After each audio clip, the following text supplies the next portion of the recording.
आप सभी को मेरा नमस्कार। और कल का स्थिति आप लोग जानते ही हैं कि कल जब मैं माननीय मंत्री जो वरीय मंत्री हैं उनसे मिलकर जब मैं वापस आ रहा था तो मेरी तबीयत काफ़ी ख़राब हो गई और मुझे एडमिट भी होना पड़ा 5-6 घंटे के लिए।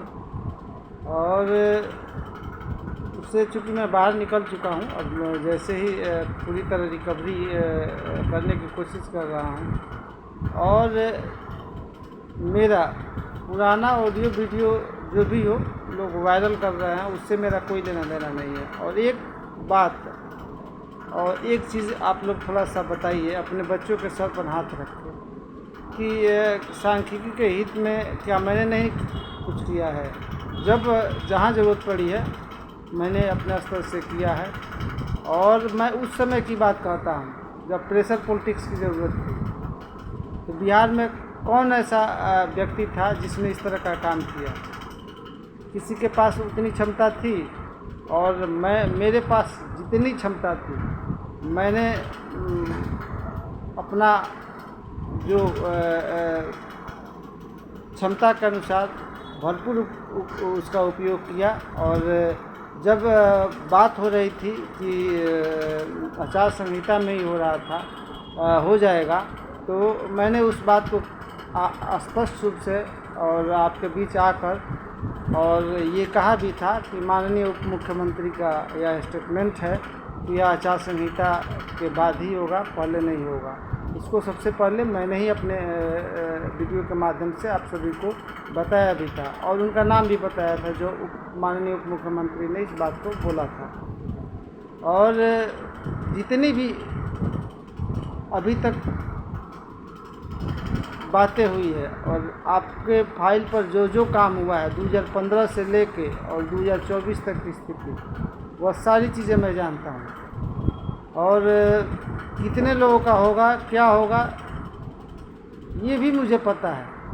लेकिन बार बार जो संख्या की बात होती है कि संख्या बताई जाए, लेकिन मैं अपने स्तर से जानबूझ के नहीं बताता कि ये संख्या ऐसी है कि इस पर बवंडर मचना एकदम पूरी तरह संभावित है। इसी के वजह से मैं नहीं बताता और न ही संख्या के बारे में कुछ स्पष्ट रूप से कहता हूँ।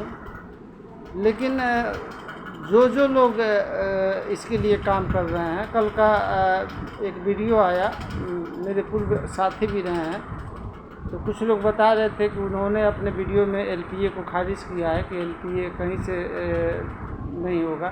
तो ये तो मैं पूर्व में ही कह रहा था कि एलपीए आपका ग्राउंड बनेगा ही नहीं।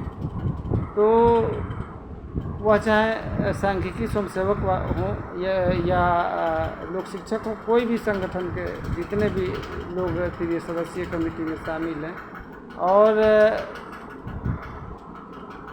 कहीं कोई भी नियुक्ति या समायोजन होगा या नियोजन होगा तो उसका ग्राउंड जो है, बेस जो है, वह फर्स्ट बेंच को ही माना जाता है। और आप लोग संविधान या संवैधानिक जो प्रक्रिया है उसको पहले जान लीजिए कि फर्स्ट बेंच के जजमेंट को ही माना जाता है और उसी के अनुकूल जो है वह नियोजन, समायोजन या जो भी हो, ये सारी चीज़ें होती है।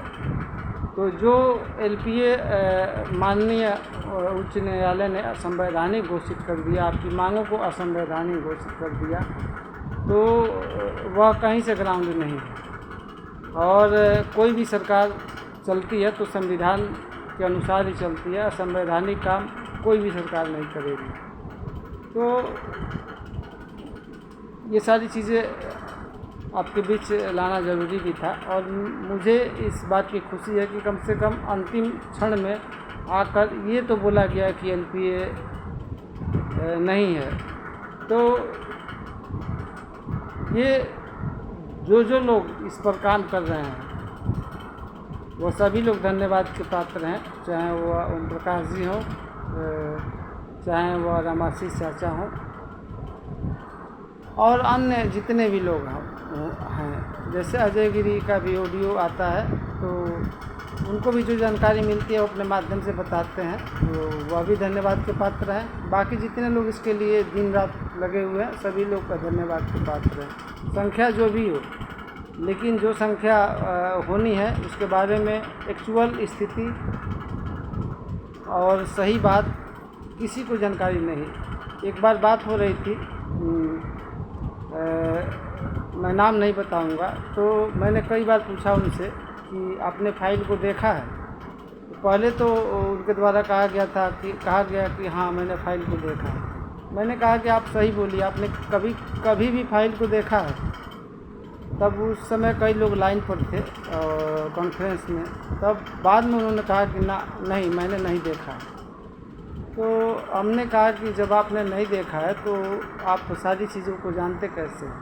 जब तक आप वहाँ पहुँचते नहीं हैं, जब तक वहाँ तक आप पहुँचे नहीं हैं, तो सारी चीज़ें आप अनुमान लगा के और कुछ भी लिख देना, बता देना लोगों के बीच, ये बिल्कुल गलत बात है। ऐसा कम से कम आप लोग मत कीजिए। और जो लोग देखे हैं, और जब मैंने उनके ज़िले के ही एक व्यक्ति का नाम रखा और जब उन्होंने फ़ोन लगाया और कॉन्फ्रेंस पर, तो वह 2015-16 में उनको घुमाने लगे और बाद में आकर उन्होंने कहा कि हाँ हम लोगों ने फाइल को देखा है और बहुत सारी बातें उन्होंने बताया।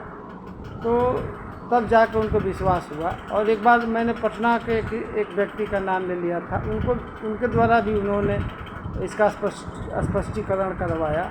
तो उस व्यक्ति ने भी बोला कि हाँ हमने फाइल को देखा है। और बहुत सारे लोगों ने जो मेरे साथ पूर्व में रहे थे, बहुत सारे लोगों ने उस फाइल को देखा है, लेकिन मैं जानबूझकर उस संख्या को नहीं बताता।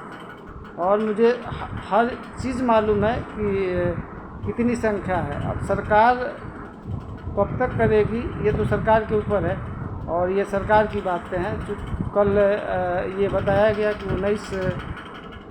19 अगस्त तक ये मामले संभावना है कि निष्पादन हो जाएगा। तो ये माननीय मंत्री बिहार सरकार के द्वारा कहा गया, और नाम तो आप लोगों के बीच मैंने कल डाल ही दिया था, क्योंकि मैं भी वहीं से आते समय मेरी तबीयत बिगड़ गई थी, तो ये बताने की ज़रूरत नहीं। और मैंने कई बार वीडियो में भी बोला है कि जिसको शक है, संदेह है, तो मैं इसके लिए बाध्य नहीं, लेकिन मेरी कोशिश रहेगी कि मैं आपको आश्वस्त कर दूं कि आपका होगा कि नहीं होगा, क्योंकि इससे आपका भविष्य जुड़ा हुआ है, आपके परिवार का भविष्य जुड़ा हुआ है। और इससे अगर आपका नहीं होने वाला होगा तो कम से कम आप दूसरे रोज़गार के तलाश में लगेंगे। और ये इसके पर आप जो डिपेंड हैं और इस पर जो निर्भर है कि हमारी नौकरी होगी, कम से कम इससे तो बाहर निकल जाएंगे आप लोग। तो ये मेरी भावना रहती है। बाकी मेरा प्रयास रहता है कि जहाँ तक संभव हो मैं बता दूं, लेकिन जो संभव है वही। और मैं बार बार कहता भी हूँ कि इसके लिए मैं बाध्य नहीं। मुझे समय मिलेगा तो मैं बताऊँगा, अगर नहीं मिलेगा तो लेकिन मेरी कोशिश रहती है कि मैं बता दूँ।